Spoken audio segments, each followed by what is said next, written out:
दोस्तों अभी जो मार्च 2022 में टेस्ट लिया गया है सीटी का, उसमें 3 सेक्शन बने हुए थे। सेक्शन ए, सेक्शन बी और सेक्शन सी। सेक्शन ए में जनरल नॉलेज के क्वेश्चन थे, जैसे कंपनी से रिलेटेड। सेक्शन बी में थोड़े बहुत मैथ के थे और सेक्शन सी में थे दोस्तों आपके माइंड रीड के क्वेश्चन। माइंड रीड के क्वेश्चन दोस्तों मैंने 2006 में कंपनी ज्वाइन करी थी, जब भी इस टाइप के क्वेश्चन आते थे। लेकिन उस टाइम माइंड रीड के जो क्वेश्चन का पेपर होता था वो अलग से लिया जाता था। पहले एक अलग से ट्रेड रिलेटेड पेपर ले लिया जाता था, उसके बाद माइंड रीड का पेपर अलग से लिया जाता था। लेकिन अभी क्या है, इनको एक ही पेपर में ऐड कर दिया गया है माइंड रीड के क्वेश्चनों को। अभी मैं आपको बता देता हूँ, जिन लोगों ने टेस्ट दे दिया है उनको तो पता ही है, लेकिन जो लोग अगली बार के लिए तैयारी करेंगे वो इस वीडियो से हो सकता है थोड़ा उनको हेल्प मिले। मैं अभी आपको बता देता हूँ। सेक्शन ए में जनरल नॉलेज के और कंपनी से रिलेटेड क्वेश्चन थे। जैसे कुछ एक दो क्वेश्चन मैं आपको बता देता हूँ क्या क्वेश्चन थे। सेक्शन ए में था, मारुति ने कौन सा मॉडल नहीं बनाया। मारुति ने कौन सा मॉडल नहीं बनाया। इसमें 4 ऑप्शन दिए गए हैं। नंबर ए पे है सेलेरियो, नंबर बी पे है स्विफ्ट, नंबर सी पे है नेक्सॉन, नंबर डी पे है बेलेनो। दोस्तों जो लोग मारुति में हैं उन्हें पता है कि मारुति कौन सा मॉडल बना रही है, और कुछ लोग नए होते हैं उनको पता नहीं लगता, फिर भी वो पता करने की कोशिश करते हैं कि मैं जिस कंपनी में काम कर रहा हूँ उसमें कौन कौन से मॉडल अभी बन रहे हैं। और अभी मैं आपको बता देता हूँ, क्वेश्चन था मारुति ने कौन सा मॉडल नहीं बनाया। ऑप्शन ए पे सेलेरियो, बी पे स्विफ्ट, सी पे नेक्सॉन और डी पे है बेलेनो। आपको पता है सेलेरियो बन रही है मानेसर सी प्लांट में, और ऑप्शन बी पे है स्विफ्ट। स्विफ्ट पहले यहीं पर बनती थी लेकिन अब इसे गुजरात प्लांट में भेज दिया गया है। और नंबर सी पे है नेक्सॉन। नेक्सॉन गाड़ी मारुति नहीं बनाती, तो राइट आंसर है नेक्सॉन। और डी का मैं आपको बताता हूँ, बेलेनो। बेलेनो गाड़ी पहले मानेसर बी प्लांट में बनती थी लेकिन अब यह गुजरात में बन रही है। और एक क्वेश्चन मैं आपको और बता देता हूँ, मारुति का नया प्लांट कहाँ पर लग रहा है। इनके ऑप्शन थे, नंबर ए पे है दारूहेड़ा, नंबर बी पे है रोहतक, नंबर सी पे है रेवाड़ी और नंबर डी पे है इनमें से कोई नहीं। दोस्तों इसका आंसर है इनमें से कोई नहीं, लेकिन बहुत सारे लोगों ने रोहतक राइट कर दिया है, क्योंकि लोगों ने सोचा कि ये प्लांट जो है खरखोदा में लग रहा है वैसे, और खरखोदा जिला पड़ता है सोनीपत। तो लोगों ने सोचा कि खरखोदा रोहतक के पास या रोहतक के आसपास जो रूट बने हैं वहीं पे लग रहा है, तो लोगों ने इसको रोहतक बी पे मार्किंग किया हुआ है, जो कि गलत है। क्योंकि प्लांट जो है अभी खरखोदा में घोषणा करी थी मुख्यमंत्री जी ने, मारुति को खरखोदा में 900 एकड़ ज़मीन का क्लियरेंस दिया था, जो कि अभी स्टार्ट हो चुका है। और खरखोदा जो है सोनीपत जिला में पड़ता है, इसलिए इनमें से कोई नहीं है। ये तीनों आंसर रॉन्ग लिखे हुए हैं। ठीक है दोस्तों, अब मैं सेक्शन बी का बता देता हूँ एक दो क्वेश्चन। सेक्शन बी में थोड़ा मैं आपको बता देता हूँ। अगर इसमें क्वेश्चन है, अगर आपका दोस्त कहता है कि काम जल्दी ख़त्म कर लो, इससे रेस्ट करने का टाइम बढ़ जाएगा, तो समझ आया क्वेश्चन। अगर आपका दोस्त कहता है काम जल्दी ख़त्म कर लो, इससे रेस्ट का टाइम बढ़ जाएगा, तो आप क्या करेंगे।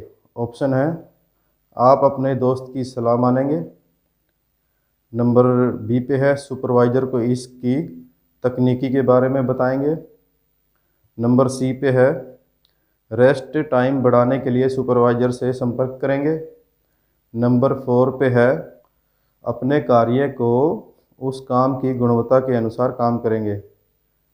दोस्तों आप इनमें से क्या करेंगे। हमारे लिए कंपनी ने जो टाइम डिसाइड किया है वो टाइम इसलिए डिसाइड करा है ताकि हम उसको अपना जो हमारा प्रोसेस है स्टेप बाय स्टेप उससे ही काम करें, ना कि हम कोई चीज़ बाईपास करें। बाईपास करने से हम काम तो जल्दी ख़त्म कर देंगे लेकिन उस प्रोडक्ट की क्वालिटी कम हो जाएगी। इसलिए जो हमें बताया गया है उसी टाइम में है उस काम को ख़त्म करना है ताकि उस प्रोडक्ट की क्वालिटी बनी रहे। तो इसका राइट आंसर है डी, अपने कार्य को उस काम की गुणवत्ता के अनुसार काम करेंगे। अपने कार्य को उस काम की गुणवत्ता के अनुसार काम करेंगे। ठीक है दोस्तों, ये था सेक्शन बी वाला क्वेश्चन। अब सेक्शन सी का बता देता हूँ मैं। सेक्शन सी में माइंड रीड के क्वेश्चन थे। ये माइंड रीड के क्वेश्चन शुरू से आते रहे हैं, अभी मैंने आपको बता भी दिया ये कब से आ रहे हैं। 2006 से ही जब हमने ज्वाइन किया था जब भी आए थे, लेकिन उस टाइम पेपर इसके माइंड रीड के अलग लिया जाता था और दूसरा जो है ट्रेड रिलेटेड वगैरह वगैरह जो था वो अलग लिया जाता था। तो माइंड रीड के इसमें 50 क्वेश्चन अभी आए थे। माइंड रीड के क्वेश्चन दोस्तों आपके दिमाग से रिलेटेड रहेंगे कि आपका दिमाग क्या कहता है इन क्वेश्चनों के बारे में, आंसर इसके अंदर ही रहते हैं। मैं आपको बता देता हूँ। जैसे कि क्वेश्चन था, आपका स्वभाव स्नेह प्रिय है। उसके बाद ऑप्शन दिए गए हैं सहमत पे। सहमत के बाद दोस्तों 1 से 4 ऑप्शन है। सहमत 1 है, अगर आप 1 पे क्लिक करोगे, हाँ मैं सहमत हूँ, मेरा स्वभाव यानी कि स्नेह प्रिय है। अगर आप 2 पे क्लिक करेंगे तो आप असहमत भी हो और सहमत भी हो, मतलब आपको थोड़ा डाउट है। अगर आप 3 पे क्लिक करते हो तो आप 50-50 हो, थोड़ा सहमत भी और थोड़ा असहमत भी। और नंबर 4 पे आओगे तो आप असहमत हो, असहमत, थोड़ा असहमत, थोड़ा सहमत। और नंबर 5 पे आप असहमत हो, मेरा स्वभाव भाई स्नेहपूर्वक नहीं है। ठीक है दोस्तों, इस तरह के क्वेश्चन आए थे। और अभी मैं आपको बता देता हूँ, जो पेपर आपका क्लियर हो गया उसके बाद होगा दोस्तों इंटरव्यू। आपका प्रोसेस क्या रहेगा दोस्तों? अभी जो पिछली बार जो टेस्ट हुआ था उसमें 1200 लोगों ने टेस्ट दिया था, जिसमें से काफ़ी लोग रिटन टेस्ट में रह गए थे। उसके बाद कुछ लोगों ने इंटरव्यू दिया और कुछ लोग इंटरव्यू में रह गए थे। तो लगभग 100 से 150 लोगों को ही लिया गया था कंपनी ने। इस बार भी हो सकता है ऐसा ही हो, क्योंकि कंपनी के जो भी रिटायरमेंट लोग हो रहे हैं वो ज़्यादा नहीं हो पा रहे हैं और ना ही कंपनी को अभी ज़्यादा आवश्यकता है। कंपनी ये इसलिए भी कर रही है ताकि जो लोग CW या TW कंपनी में अभी कार्य कर रहे हैं वो अपना कार्य अच्छी तरह मन लगा के करें, ताकि उनके मन में थोड़ा इच्छा रहे कि हम भी यहाँ पे परमानेंट हो सकते हैं। तो दोस्तों अभी मैं आपको बता देता हूँ, अभी जो लोगों ने टेस्ट दिया है वो अपने सुपरवाइज़र से भी कांटेक्ट कर सकते हैं, क्योंकि अभी जब आप इंटरव्यू दे लोगे तो आपका रिकॉर्ड उठाया जाएगा कि आपका रिकॉर्ड कैसा है। सुपरवाइज़र पर मंथ आपका रिकॉर्ड भरते हैं और HR में देते हैं।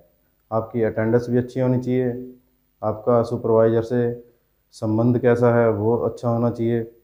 ठीक है, और आपका कम से कम आपको, जैसे आपका वर्क एरिया है जिसे वर्क स्टेशन बोलते हैं, कम से कम आपको 2 या 3 वर्क स्टेशन पर काम आना चाहिए, ताकि आप अगर इंटरव्यू में वो पूछे तो आप बता दो सर मैंने 3 जगह काम किया है। तो इससे आपको एक प्लस पॉइंट मिलेगा कि आपको काम आता है, आपने एक ही जगह या काम नहीं किया, आपने 2-3 जगह काम सीखा है। जैसे कुछ लोग 7 महीने के लिए आए दोस्तों, 7 महीने के लिए जो लोग आते हैं वो कम से कम 7 महीने अपना अच्छा रिस्पॉन्स दें, क्योंकि 7 महीने कोई बड़ी बात नहीं है, आप अच्छी तरह काम कर सकते हो बिना छुट्टी मारे। अगर आपको इमरजेंसी है तो इमरजेंसी में तो छुट्टी लगेगी, लेकिन फिर भी आप कोशिश करो कि आप 7 महीने के लिए आए हो तो छुट्टी कम से कम मारें, कम से कम छुट्टी लें। और जो लोग 1 साल के लिए आ रहे हैं उनके लिए भी यही है कि आप कम से कम छुट्टी लें, जिससे आपकी अटेंडेंस जो है 90% प्लस रहे, ताकि इंटरव्यू में भी आपका रिस्पॉन्स अच्छा रहे और आप काम कर रहे हैं तो सुपरवाइज़र से भी संबंध अच्छा हो और काम आप अच्छी तरह करें। और अगर आपको सुपरवाइज़र काम अलग अलग स्टेशन पर, वर्क स्टेशन पर सिखाते हैं तो आपको सीखना चाहिए, ताकि आपको 2 या 3 स्टेशन आपको आ जाए। दोस्तों अभी जो टेस्ट हुआ है इसका इंटरव्यू कब होगा मैं आपको अपनी अगली वीडियो में बता दूंगा। अभी तो आप अपनी तैयारी रखिए। इंटरव्यू में अपने घर के बारे में सब कुछ पता होना चाहिए, आपको झिझकना नहीं है, सुपरवाइज़र का नंबर आपके पास होना चाहिए। दोस्तों मुझे आप तक वीडियो पहुंचाने के लिए बहुत मेहनत करनी पड़ती है, क्योंकि मुझे जानकारियां इकट्ठी करनी पड़ती है, उसके बाद ही मैं वीडियो बना पाता हूं और आप तक जानकारियां पहुंचा पाता हूं। आप दोस्तों एक छोटा सा काम कर दीजिए, जिन लोगों ने अभी तक मेरा चैनल सब्सक्राइब नहीं किया है वो सब्सक्राइब कर दीजिए ताकि उन्हें आगे सारी जानकारियाँ मिल सके। और दोस्तों वीडियो अच्छी लगे तो लाइक कर दीजिए, हो सका तो दोस्तों को वीडियो शेयर भी कर दीजिए। धन्यवाद दोस्तों।